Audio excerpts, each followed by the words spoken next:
I've had a number of people ask me what I do for a living exactly, so I've decided to make this video to show people what it is that I do. Um, this is called glazing. These are some befores and afters, and this is going to be a little video of the whole process.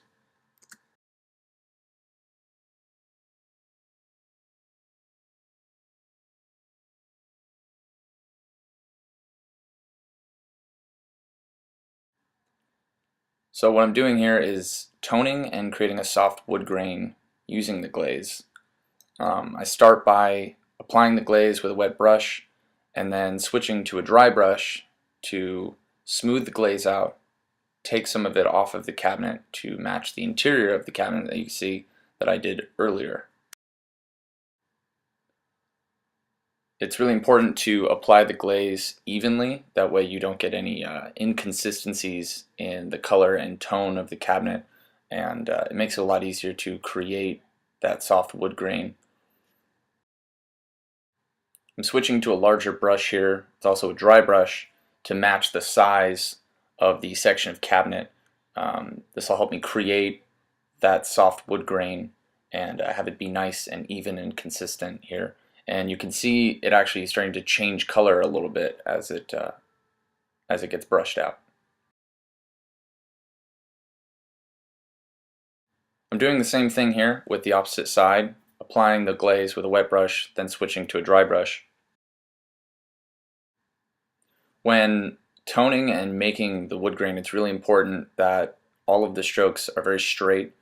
If there's any curves in the grain, they become impossible to correct as the glaze gets thinned out. Glaze sets very quickly. It's really nothing like paint. Paint, it takes hours if not days to dry sometimes. Glaze sets almost immediately, and like I said, as you thin it out, it becomes more permanent, those marks in that wood grain that you've created. So it's really important that all of the brush strokes are very straight and that the whole process is done as quickly and precise as possible.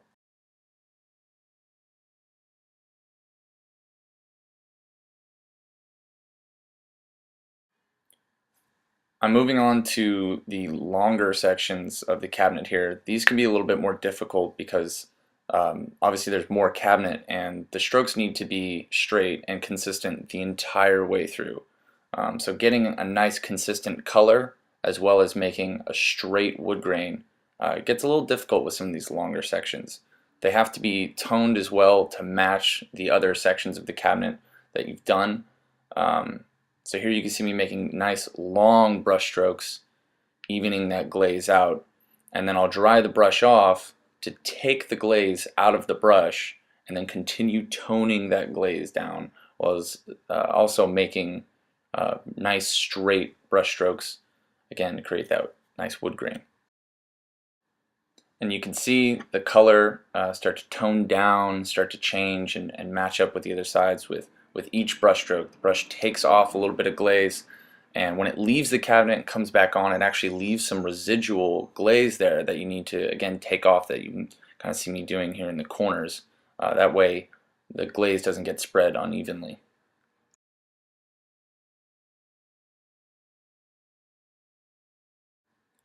So this is the last side of the cabinet. Just keeping up with the application, being nice and consistent. I'm doing one of the sides here. This gets done to all the sides. So like I said, glaze is really nothing like paint other than it having color in it, but it sets up very fast.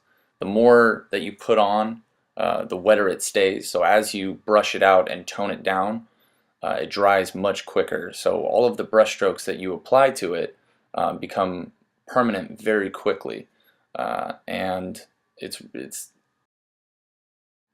important that you do the whole process as quickly as possible, but also staying as precise as you can with it. A lot of this has to do with having an even hand, nice straight brush strokes, and memorizing that tone that you're trying to achieve. It's so easy to get carried away with a tone that you've decided on for that cabinet and then matching it up as you go along, and totally forgetting that you have to make all of these cabinets very consistent with one another. This cabinet, this is one of something like 90 different cabinets. So it's really important that they stay consistent, because as they go up in the kitchen, you see all of the inconsistencies as all of the cabinets come together.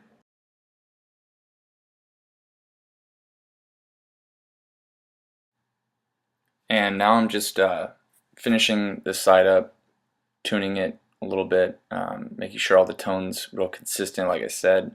Um, lots of little details in this side, all kinds of little nicks and dings that actually catch the glaze. So I'm trying to brush those out and make them disappear a little bit, so that this looks more like a new cabinet with natural wood grain than something that's been wrecked and destroyed and used quite a bit.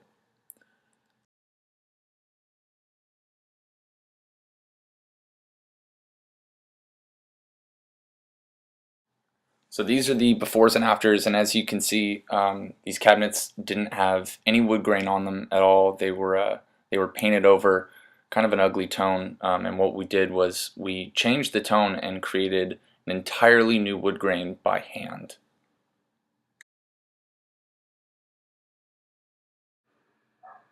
This is the back of another cabinet. It's actually a different section of the kitchen, so we're using the same glaze, but we're creating a different tone and a heavier grain, making it look like a different type of wood. So here the glaze needs to be applied much heavier, and while it doesn't dry quite as quickly as the thinner glaze, it's very difficult to work with, because like I said, it's really nothing like paint. It's very goopy, very thick, so you have to apply it evenly, and then after it gets applied, you need to make nice straight brush strokes to create that grain, and any inconsistency starts to set up again very, very quickly. So here I'm going to switch to a much larger brush, and I'm going to start creating that wood grain. And while I'm creating the wood grain, I'm drying the brush off with a rag, taking the glaze out of the brush. So I'm toning as well as creating a very hard wood grain here. And the harder you press, the more glaze you take off. So you have to be very aware of how much pressure you're putting into the brush, as well as how straight each stroke is. And every stroke that you make completely changes the overall look of the cabinet that you're doing. So you have to really pay attention to all of the tiny little details that you're putting into it with each one. Here you see me taking off more glaze. Each stroke I'm wiping it off on the rag, toning it down a little bit more, but keeping that really straight.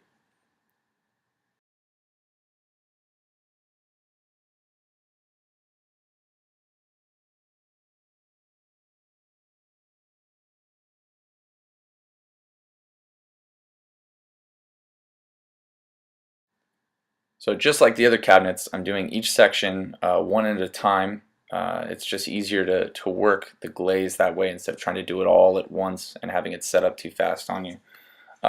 Here you can see a light spot, and what I do here is I actually apply more glaze by dabbing it on and then brushing it out and evening it out with this wet brush, and then moving on to a dry brush to create that thicker wood grain.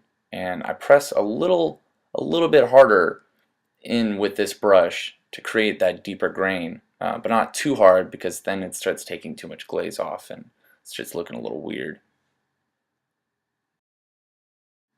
But the brush strokes here are much slower than on the other cabinet, because it's so much more important to have the grain look consistent than the tone that you're trying to achieve here. So nice, slow, straight brush marks for this one.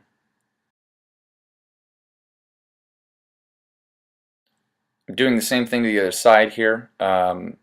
This side didn't take that long, actually. I got a little lucky on how much glaze I put on. Um, that's a big part of it too, is knowing how much glaze to apply so that you don't have to keep brushing and keep brushing the longer you brush, the softer that wood grain gets. So here I just switched right to this brush, took very little off of it, and just created that wood grain. And now this side's totally done.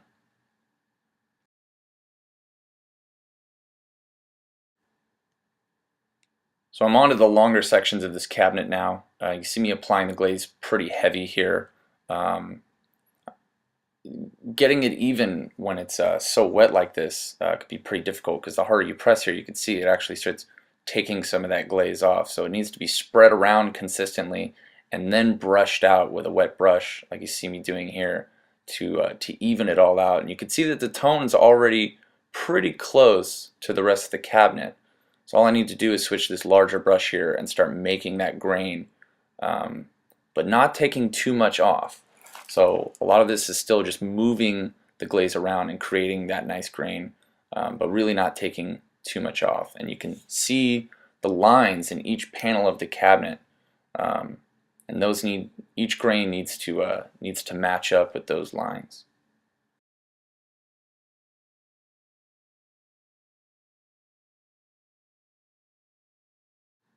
So this is the final section. I know this has been a really long video. I have no idea whether or not you found it interesting, but this is a little insight into primarily what I do in my job. There's a lot of glazing. Again, this is something like 90 to 100 different cabinets that we're doing in this house. We'll do them all in about 2 days or something like that.